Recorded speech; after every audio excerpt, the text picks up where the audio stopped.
Thank you, Dave. This week, dogs from all over the country are here in the Wabash Valley training to find missing people.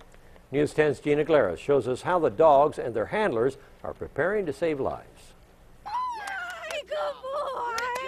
That's my good boy. Pat cheers on her dog Django after finding a bone in the middle of the water. But this is not a game of fetch. This is serious training. Django is honing his skills as a search dog. After this week, I will actually try to certify him in water human remains detection, so I can go out and call outs with law enforcement and hopefully find missing and lost persons. About 35 dogs are meeting in Clay and Vigo counties to practice throughout the week.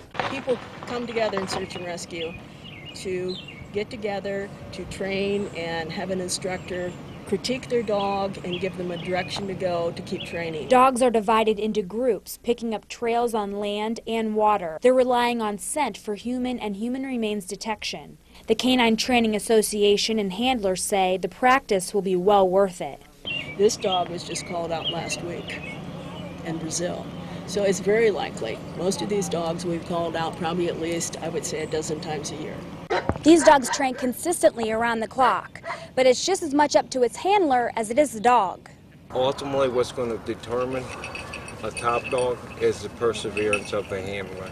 If the handler is willing to commit the time that it's going to take to train the dog. So when Django and the others go home at the end of the week, We will all definitely take what we've learned this week and definitely use it for good. they'll be prepared to find the missing and ready to save lives. In Clay and Vigo counties, Gina Galeros, News 10. Now, it costs around $250 to train your dog to be a rescuer. Search teams say any breed of dog can be trained, and contrary to the rumors, you can teach an old dog new tricks.